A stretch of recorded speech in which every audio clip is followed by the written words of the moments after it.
পুরুলিয়া জেলাতে টাঁড় বা আনডিউলেটিং টেরেনের জন্য টাঁড় বা বাই জাতীয় জমি প্রচুর আছে।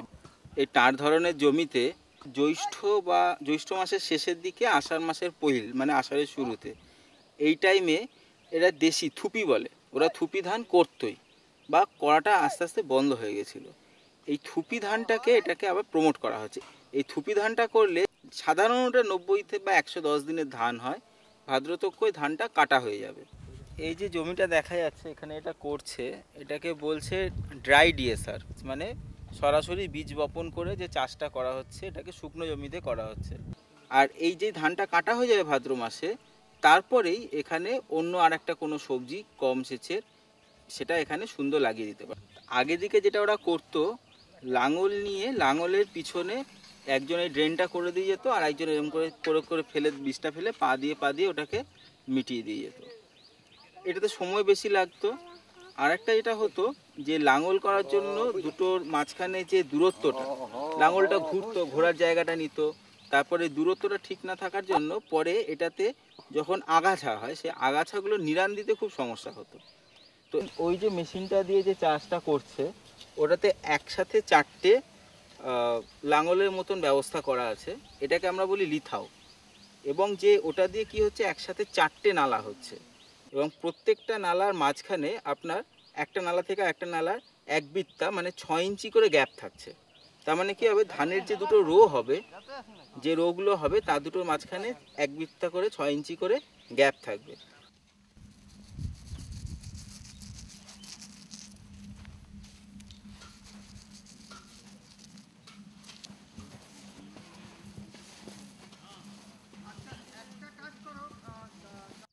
আরেকটা যেটা জিনিস হচ্ছে যে এই ধানটা মোটামুটি 1 বিঘা জমিতে লাগাতে 2 ঘন্টায় লাগানো হয়ে যাবে এবং সেটাও মাত্র 3 জন লোকের দরকার হয় এই ধানটা এখানে 2 বিঘা জমিতে লাগাতে। এবং ধানের পরিমাণও বিঘাতে এটা 5 থেকে 7 কেজি মতন বেশি লাগে। এটাতে খুব গুরুত্বপূর্ণ হচ্ছে যে আগাছা উইডস যেটা হয় ওটার জন্য একটা আগাছানাশক স্প্রে করতে হবে, সময় মতন আগাছানাশকটা স্প্রে করা খুব জরুরি। এবং এটা দুদিক দিয়ে ড্রেন করে দিতে হবে যাতে এখানে জল না জমে যায়। এই ধরনের জমিতে জল জমে না, কিন্তু এটাকে ড্রেন করে দিতে হবে যাতে জলটা বেরিয়ে যায়।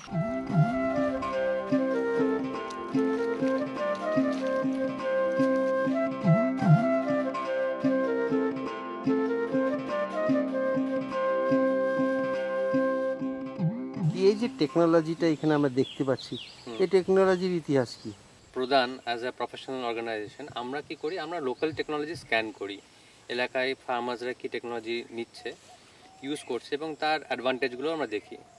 তো ওইটা যখন আমরা দেখছিলাম এবং পুরুলিয়ার সঙ্গে কন্টেক্সচুয়ালাইজ করছিলাম, তখন পুরুলিয়ার যে সিনারিও আছে, যে এই জমিগুলো সব আমরা বলি দিদিরা এখানে বাইর জমি বলে, আর এটাকে এরা মূলত ধান জমি বলেই এরা করতো।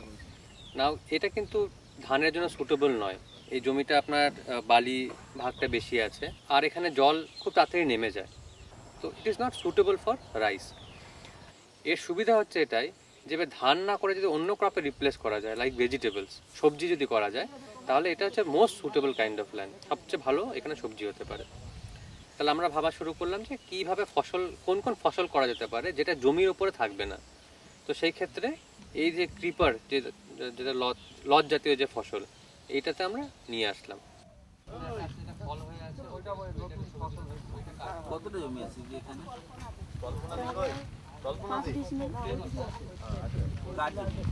এটা আমার জমি। কি লাগা আছে এখানে? এখানে আমি নানুয়া লাগিয়েছি। কতটা জমিতে কতটা ফারাকে কিভাবে লাগিয়েছো যদি একটু বলো। যেমন এইটা আর এইটা, এটা 3 ফুট হবে আর এটা 4.5 ফুট হবে। একটাতে বীজ দেওয়া আছে দাদা 3টা করে বীজ দেওয়া আছে, সেগুলা আমরা এই সোজা সারি করে লাগানো হয়েছে। এই জন্যে যে সারি করে দেওয়া থাকলে সেই সারিয়ে তো ঝাঁকগুলা দিতে হবে, তখন সেই সোজা উঠবে। আগে কি মাচা করতে না ঝাঁক দিতে? আগের দাদারা দিদিরা সবাই ঝাঁক দিয়েই মানে সবজি চাষটা তৈরি করত। এই যে মাচানটা করার পরে অনেক সুবিধা, আর ওই ঝুড় ঝাড়টা করার পরে অনেক অসুবিধা। তোলার সময় অসুবিধা, ওষুধ দিতেও অসুবিধা বা ফলনও অসুবিধা, সব জিনিসটাই অসুবিধা। তার জন্যে দিদিরা এখন আগ্রহ আছে যে না আমরা মাচানেই চাষ করি। হ্যাঁ, তারপরে আমি জমিটা এসে মাপ করলাম, মাপ করে আমি ওই যে বললাম প্রথমে যে লাইন সোয়িংটা আমি দেখবো, কারণ মাচা করলে লাইন মেনটেনের দরকার। তারপর লাইন মেনটেন করার পরে আমি প্রত্যেক ডুগুলিতে 3টা করে সারিবদ্ধভাবে বীজ দিলাম। বীজ দেওয়ার পরে আমি ঠিক যখনই আমার 4 থেকে 5 পাত শশা হয়ে গেল, তখনই আমি সেই খুঁটি গাড়ালাম। তারপরে আপনার এই যে খুঁটির পরে যে আমার স্টে টান দেওয়ার পরে আমি জিআইটা নিয়েছি, ওখানে স্টেটা টান দিল, তাহলে আমার তারপরে এটা চলে গেলে আমার এই খিচুনিটা ভালো থাকবে, মানে পুরো টান টান থাকবে। এটা আপনার 2 দিন লেগেছিল, 4টা লেবার মোট লেগেছে। স্বামী স্ত্রী যদি থাকে তো 2 দিন লাগবে পুরো মাচাটা রেডি করতে।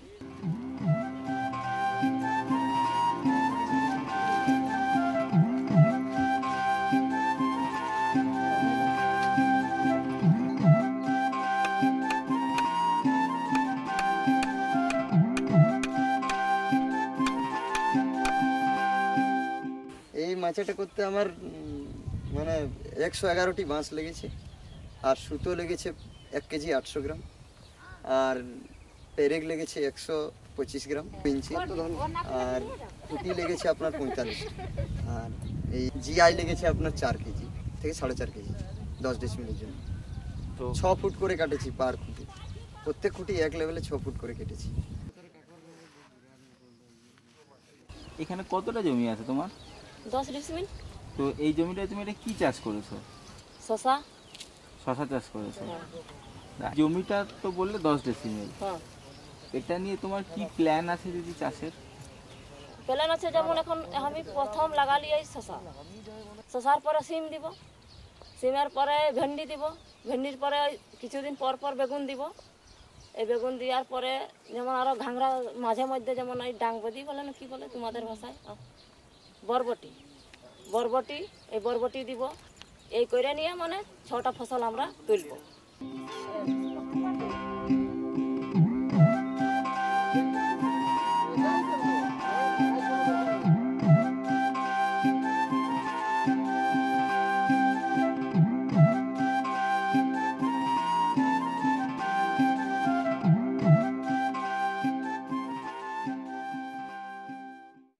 প্রথম এখানে মাচা করা হয়েছে আমাদের সরস্বতী মহিলা সমিতির একজন দিদি, তার নাম হচ্ছে মায়াবতী কুইরি।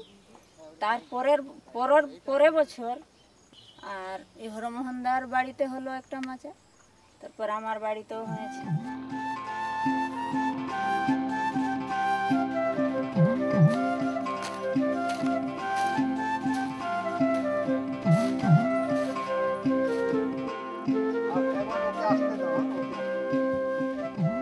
গত বছর প্রায় 5-7 জন এসেছিল।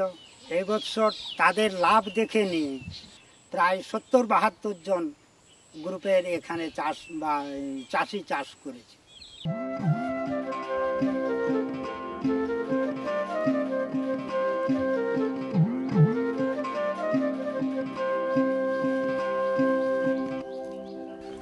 দাদা, এই বীজটা মানে আমাদের ঘরের বীজ। আমরা দেখছি অন্য চাষি ভাই যাদের টাকা পয়সা আছে, তারা বাজার থেকে হাইব্রিড ধান 250 থেকে 300 টাকার দরে কিলো প্রতি নিয়ে আসছে।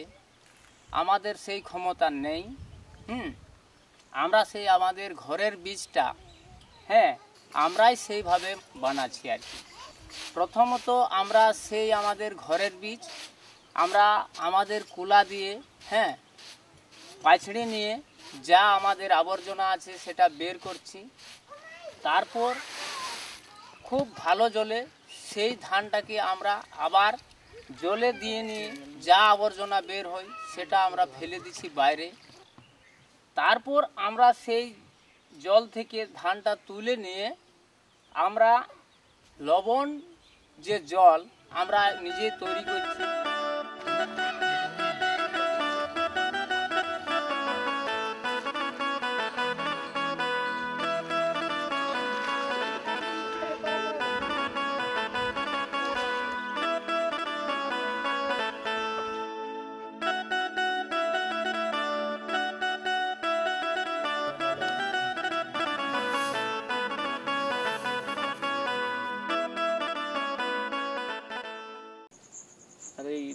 আগে আমরা এই ড্রাম সিডারটা আমাদের ব্যবহার ছিল না, এই বর্তমানে এই ড্রাম সিডারটা এসছে।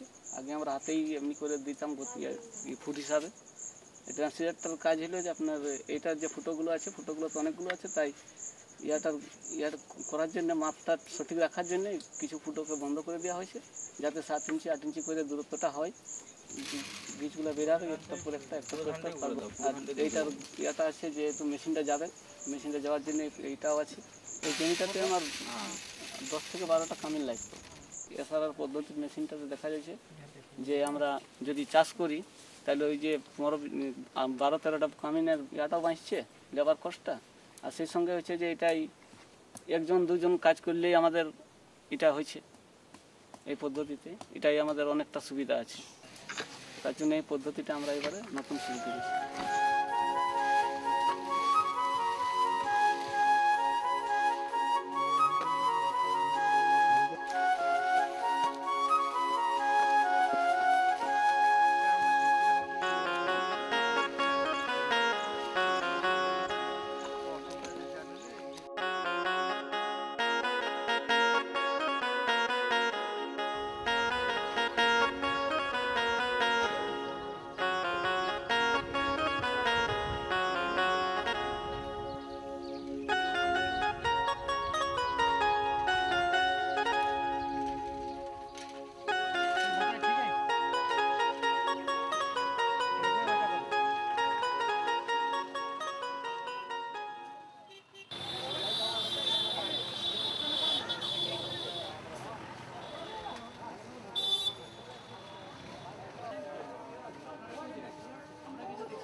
লাইনটা বকর দিলে পাই না।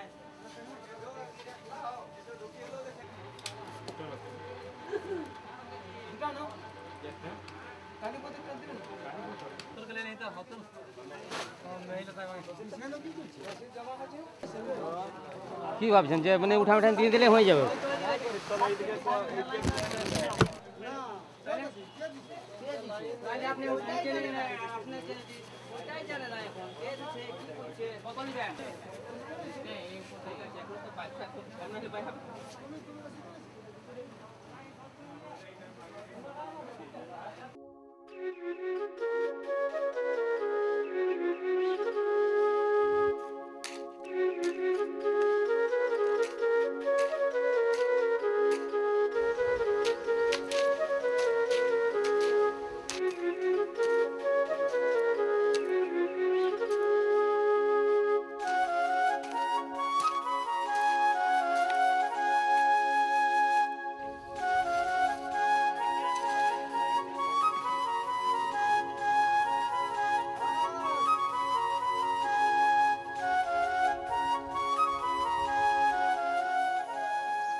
আগে নানুয়া কেমন করে চাষ করতেন? মাচায় করতেন না অন্যভাবে করতেন?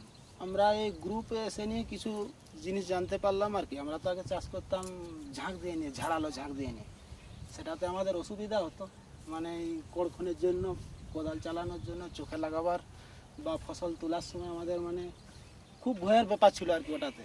কিন্তু এখন যে আমরা গ্রুপে এসে যে জেনেছি যে সুবিধাগুলো, সেটা হচ্ছে যেমন আমাদের এই ঝাঁকটা আছে, এটা তো পুরো যদি সাফা থাকে তাহলে কখনো সুবিধা হয় কোদাল চালাতে, বা এই সকালে যে আমরা ফসল তুলতে আসি তাতেও সুবিধা হয় ভোরবেলাতে, কারণ চোখে লাগার ভয় থাকে না, আর সব দিক থেকে যাতায়াত করতে পারা যায়। বহুত রকম সুবিধা আছে। এখন ফসল লম্বা হচ্ছে, সাইজ এ সোজা ফসল আছে। এটাতে আমাদের পোকার বেশিরভাগ সংখ্যা হতো, এটা পোকাতে মেরে দিত। আর লতটা সমান চলছে, এর তো লত বেশি, এই লতটা চালানোর জন্য মাচানটাতে আমাদের সুবিধা আছে। আচ্ছা, এখন তুমি দিনে 40 কেজি তুলছো। হ্যাঁ। আর যখন মাচা ছিল না, হ্যাঁ, তখন দিনে কত করে? তখন তখন দিনে কত কেজি তুলতে? তখন সেই জায়গাটাতে 20 থেকে 25, মানে ফসল ধরুন না ডবলের ক্ষেত্রে চলে গেছে। বেশি বেশি। আজকে কোনো ফল তুলেছেন? আজকে তুলেছি, এই বাড়িটাতে তুলেছি। কত তুলেছেন? আজকে 40 কিলো তুলেছি। 40 কিলো। তাতে কত গাছ বেরিয়েছে? 3 কিলোগ্রাম। 3 কিলোগ্রাম বেরিয়েছে। হ্যাঁ, আগে কিন্তু সেটাতে 10 কিলো হয়ে যেত 40 কিলোতে। আর রেটটা কি সমান পেয়েছেন? রেট ফলন সোজা থাকার জন্য বাজারে মানে রেট ভালো পেয়েছে।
এই সারের অভাবটা কিভাবে মেটাবো। আমরা দেখেছি যে লত জাতীয় মানে ডাল জাতীয় যদি আমরা চাষ করি তাতে আমাদের একটা ফসল আমাদের সাহায্য করে। ফাঁকাতে পড়ার জন্য এর অবস্থাটা এরকম, কিন্তু এ কী করছে দেখুন, একই লত, এও শাখা এও শাখা এও শাখা, কিন্তু এর হাইটটা দেখুন, এ যেহেতু পাচ্ছে খাবার, এর কোয়ালিটি দেখুন আর এর কোয়ালিটি দেখুন। লাউতে আমার ধরুন না 30 দিনে আমার 30 মণ লাউ হয়েছিল। সেই লাউটা থেকে আমি মোটামুটি 7 থেকে 7.5 থেকে 8,000 টাকা পেয়েছি। এবং সিম থেকে আমি ওই কি বলবো 5 মাস ফলন পেয়েছিলাম। তো 5 মাসে আমি ধরুন না 10 থেকে 12,000 টাকা পেয়েছি। মোট আমার ধরুন না 20 থেকে 22,000 এই জমি থেকে আমি তুলেছি। এবং আমি ওই খরচাতে ওই যে আমাদের মানে 2500 টাকা আমি একটা মাচাতে যে আমি খরচ করেছি, সেটা থেকে আমি আশা করছি আর 1 বছর আমি ওই মানে 20 থেকে 22,000 নেবই।